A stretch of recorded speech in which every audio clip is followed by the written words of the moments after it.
વાયવો અગ્નિ, અગ્નિ આપ, અદ્ય પૃથ્વી, પૃથિવ્યામ ઓષધય, ઓષધિભ્ય અન્નમ, અન્ના પુરુષ. બધું પુરુષ સુધીની બધી ઉત્પત્તિ ઈશ્વરમાંથી છે. પંચમહાભૂતો એમાંથી ઉત્પન્ન થયેલી વનસ્પતિ, ધાન્ય વગેરે, એ ધાન્ય વગેરેના ઉપભોગથી છેવટે જીવની ઉત્પત્તિ.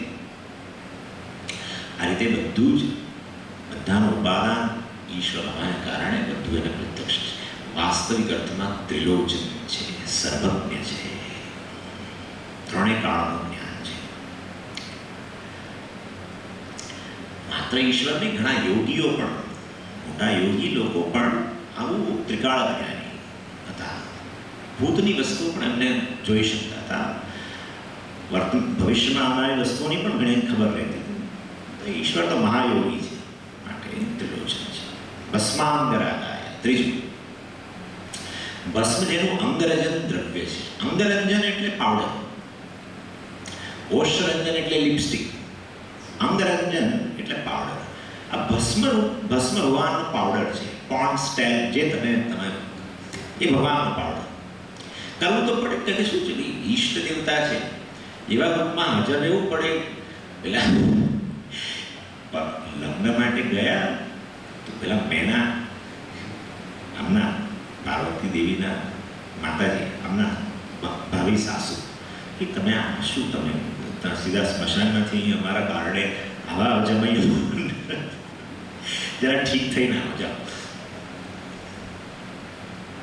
ઠીક થઈને. આ મૃગચર, ખોપરીઓની માળા, સર્પો ભરે,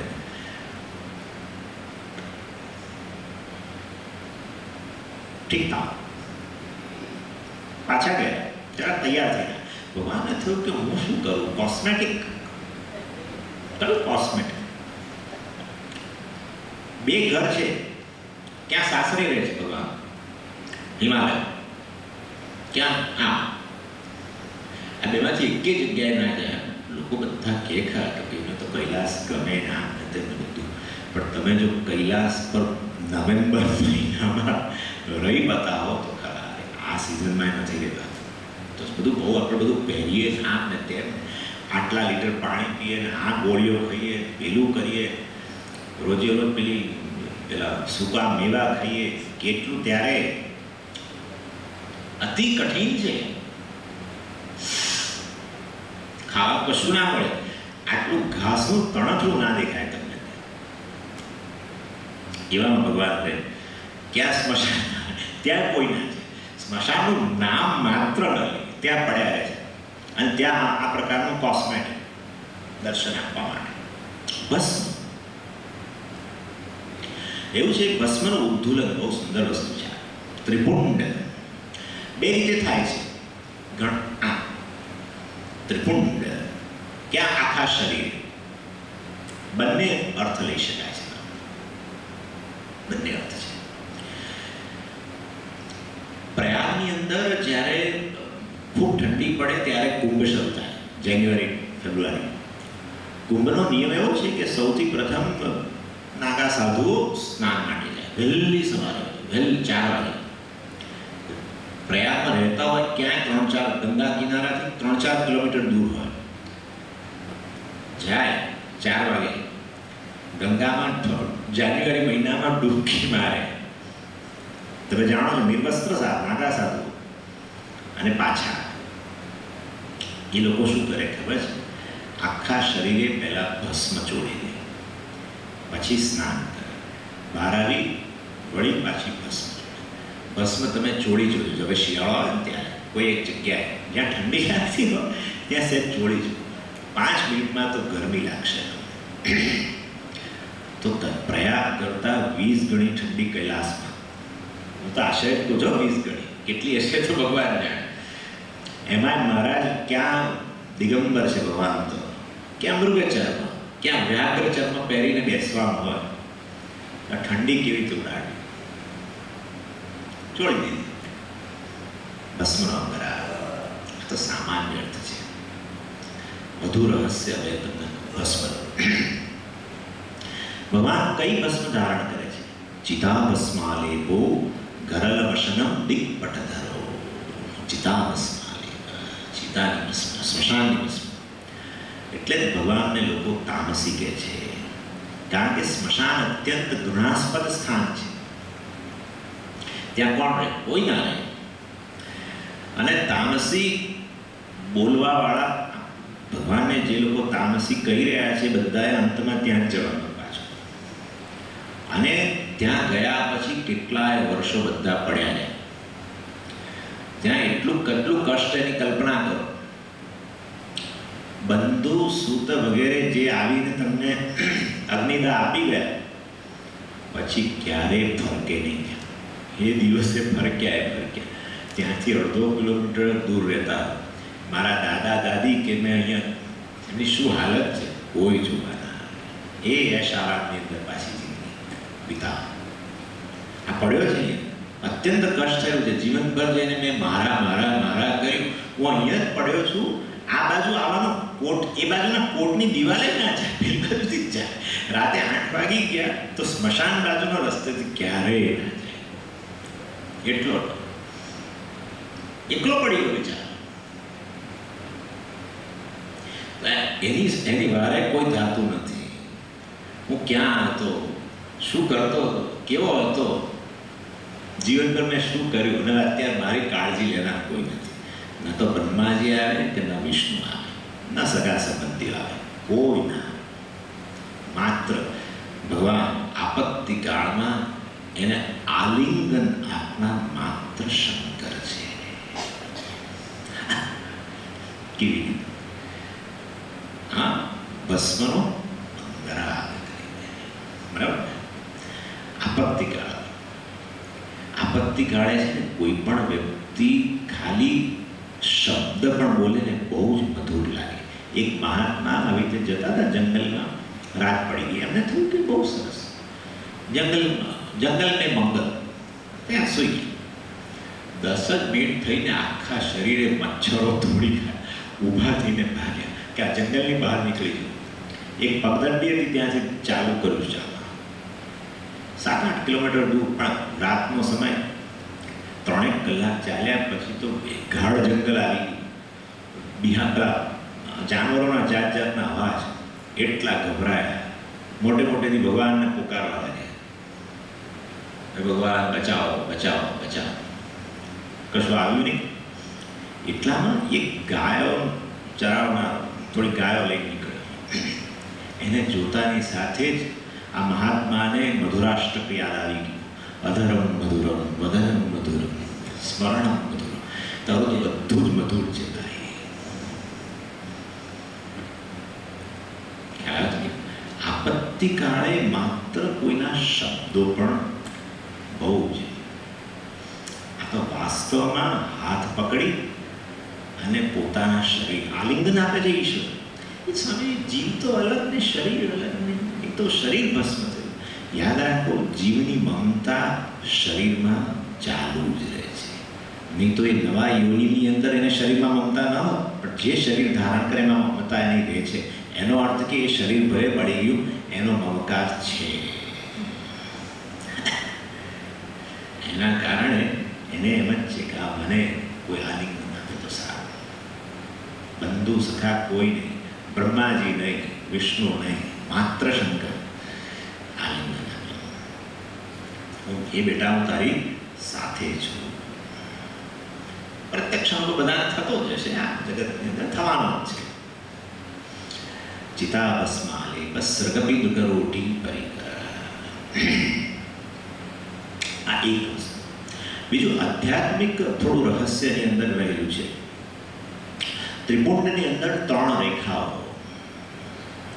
ભસ્મોદ્દુલનમાં કે કોઈ રેખાઓ નથી, તો આખા શરીર. આ પુંડ છે ને, એમાં પુંડ ધાતુ છે. એનો અર્થ છે ખંડન કરવું, સમાપ્ત કરવું, બાદ કરવું. આવો અર્થ છે. શેને બાદ થઈ જાય છે? 3 ગુણોનો. તમોગુણ, સત્વગુણ અને રજોગુણ. ત્રણેયને અજ્ઞાનના રૂપી અગ્નિથી જેને બાળી નાખ્યા છે. ત્રિપુંડ, એ ત્રિપુંડ રૂપમાં ભગવાન શંકરે ધારણ કર્યા છે. 3 ગુણ જે બળીને ભસ્મ થઈ ગયા, એ ભસ્મને ત્રિપુંડના રૂપમાં ભગવાન ધારણ કરે છે. બહલરજસે વિશ્વોત્પત્તો ભવાય નમો નમઃ. પ્રબલતમસે તત્સંહારે હરાય નમો નમઃ. જનસુતકૃતે સત્તોદ્રિક્તૌ મૃડાય નમો નમઃ. પ્રમાહસી પદે નિસ્ત્રૈગુણ્ય શિવાય નમો નમઃ. પ્રમાહસી નિસ્ત્રૈગુણ્ય જયા ભગવાન શિવાય નમો નમઃ. એ ભગવાને ત્રણેય ગુણને ભસ્મ કરીને ત્રિપુંડના રૂપમાં ધારણ કર્યા છે. આ એનો એક અર્થ છે. આ ત્રણ ગુણોનો જ આશ્રય લઈને જ ભગવાન સાધનના રૂપમાં એનાથી ઉત્પત્તિ સ્થિતિ લય થતો હોય છે. આજના સ્વામીજી શિવજી તો માત્ર સંહાર કરે ને વિષ્ણુ તો પેલા ત્રણ જુદા જુદા ના. ભાગવતની અંદર ભગવાન ખુદ કે છે અહમ બ્રહ્મા ચ સર્વશ્ચ જગત કારણમ પરમ આત્મેશ્વર ઉપદ્રષ્ટા સ્વયં દૃક અવિશેષણ સૃજન રક્ષણ હરણ વિષ્ણુ દત્રે સંજ્ઞા ક્રિયોચિતા. મને જુદી જુદી સંજ્ઞાઓ આપવામાં છે, જુદા જુદા નામ આપવામાં આવે છે. જેમ એક જ વ્યક્તિને મેનેજર કહે, એક જ વ્યક્તિ પતિ બને, જમાઈ બને, મામા બને, જુદી જુદી પરિસ્થિતિ. એવી રીતે ક્રિયોચિતા, સૃજન, રક્ષણ, હરણ, આ ત્રણ ક્રિયાઓ હું જ કરું છું. અહમ બ્રહ્મા ચ સર્વશ્ચ, હું જ બ્રહ્મા છું, હું જ સર્વ, હું શિવજી છું. વિષ્ણુ કહી રહ્યા છે ભાગવતની. અર્થાત જે કહે છે હું જ છું. ક્રિયાને ઉચિત મને જ વિષ્ણુ કહેવામાં આવે છે, મને જ શિવજી કહેવામાં આવે છે.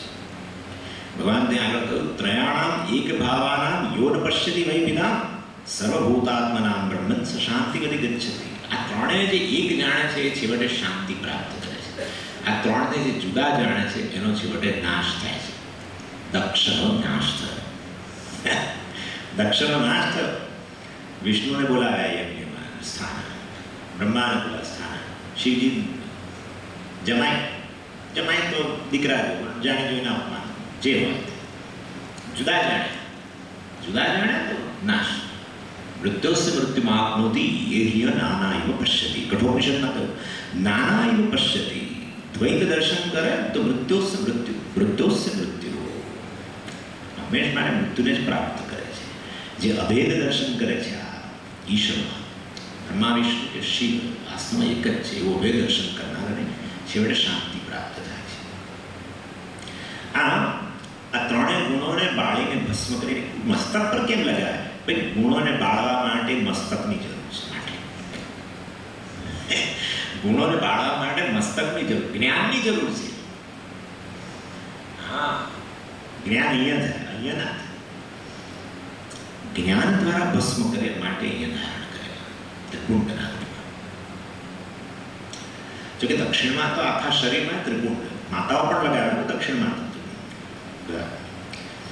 અને ભસ્મોદ્દુલન આપણે આખા શરીરે ગણીએ તો એનો પણ અર્થ છે આખા સંસારનો બાદ કરીને, સમગ્ર સંસારનો જ્ઞાનથી બાદ કરીને એ જે અવશિષ્ટ તત્વ છે એને ભગવાને ધારણ કર્યું એવું કે છે.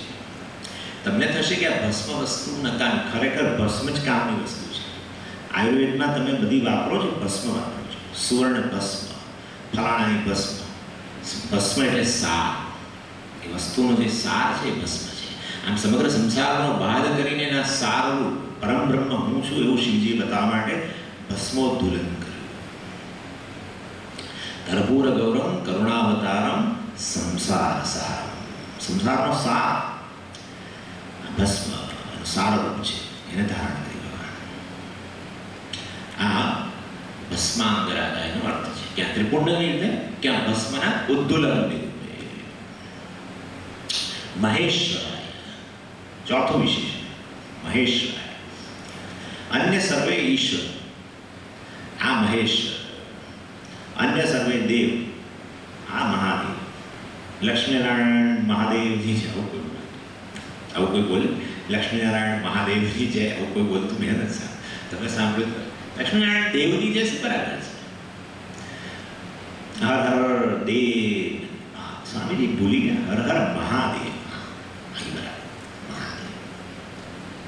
કેમ એવું તો શું છે? હમણાં મહાશબ્દનું કોમળ, મહા એટલે મહા. એટલે આ તો સંહારકારી છે. એનો અર્થ કે સંહારકારી હોય મહાન ગણાય, આ મહાન ગણાય. કેમ? એવું છે, સરકારી જમીન જે પડી તમારી સામે કોઈ અહીંયા કયો ઉડા કે ઉડાનો પ્લોટ પડ્યો હોય, આપણને થાય કે આપણે હવે ચોમાસું આવે છે, વૃક્ષો વાવો, આપણી આસપાસ વૃક્ષો વાવો. એવું સૂત્ર સરકાર પણ આપે છે, વૃક્ષો વાવો, વૃક્ષ વાવો. ત્યાં ઘણા બધા વૃક્ષો આવ્યા, એના ખાતર નાખો, પાણી નાખો, બધું કરો. પછી તમને થયું કે હવે મારે આમ પણ મારા ઘરમાં નડે છે, એટલે હવે હું મને ના કાપી શકું. ભાઈ મેં ઉછેર્યું છે બરાબર, ઉછેર્યું બધું બરાબર, કાપવાનું બોલ્યું નહીં. એટલે હદ સુધી ચેન્નાઈમાં તો તમારા ઘરમાં વૃક્ષ હોય ને તે તમે ના કાપી શકો, પરમિશન લાવી તમારા ઘરમાં. મારું છે ભલે એનો સંભાળ કરનાર એક જ માય બાપ, સરકાર ઈચ્છે ત્યાં સંભાળ કરે. રસ્તામાં મોટા કરવા હોય, જેટલા કાપવા હોય એ કાપે, તમે ના અડી શકો. સંભાળની સત્તા માત્ર એના માલિક પાસે છે, સરકાર પાસે છે. એવી રીતે આપણો દીકરો એક કડી પહેરેલો, સાયલેન્સર વગરની બાઇક ચલાવનાર, ખુલ્લા બટનવાળો, એને જોઈને આપણું બ્લડ પ્રેશર હંમેશા 110 120 આવું જ રહે. એને દર્શન થતાની સાથે અને પેલા શાવડી જેવા ચારે તરફ આમ કરીને આવે, આપણને થાય કે મેં તો પતિ પત્ની સામે, પત્ની પતિ સામે. પેલા કે હું ક્યારે આવું નહોતો, પત્નીને એમ કે તમે કદાચ આવા છો એટલે એટલે પેલા કે પેલો વિચાર બહુ દયા, હું આવો હતો જ નહીં ક્યારે. અને રોજ ફરિયાદો લઈને કે આજે પેલાને બાઇક કઢાડી દીધું, પેલાને આમ કર્યું. તમારા દીકરાને સમજાવો, આમ ઝઘડા કરે છે, મારામારી કરે છે. એટલા કંટાળ્યા. અને તો ગળે ટૂંપો આપી દીધો, બધું બોલીએ ખરા, કરી ના શકો. લોકોની તો વાત જવા દો, આત્મહત્યા પણ તમે ના કરી શકો, એ ગુનો છે. ખ્યાલ આવે છે? તમે તમારી જાતનો સંભાળ પણ ન કરી શકો, ગુનો. આત્મહત્યા પેલો કરી લે પછી એના પર પોલીસ ગુનો નોંધે, ગુનાની સજા પેલો ક્યાં ઉભો પણ ગયો.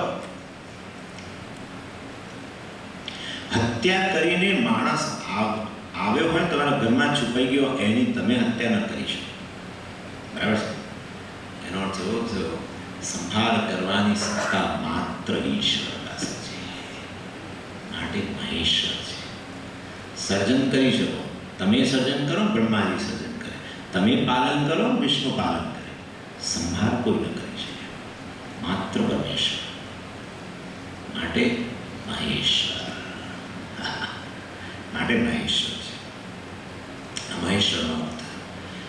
પછી ખૂબ લાંબુ છે એટલે જરા હોપફુલી રવિવાર સુધીમાં તમે સમજીશું. શિવ પંચાક્ષરમાં શું કેટલું બધું છે, બહુ સુંદર છે. નિત્યાય, પછી નિત્યાય નાનો અર્થ કર્યો નાગેન્દ્ર. નાગેન્દ્ર મેં કહ્યું શેષના, શેષ રહી જાય. વેદાંત શાસ્ત્ર ભણનારા લોકોને ખબર છે, નેતિ નેતિ નેતિ નેતિ ઉદ્ઘોષણા કરે, તું જીવ નથી, તું પરમેશ્વર છે, તું જીવ નથી, તું શિવ છે. કેવી રીતે ઉદ્બોધ કરે? નેતિ, હું મનુષ્ય છું. નેતિ, હું પિતા છું.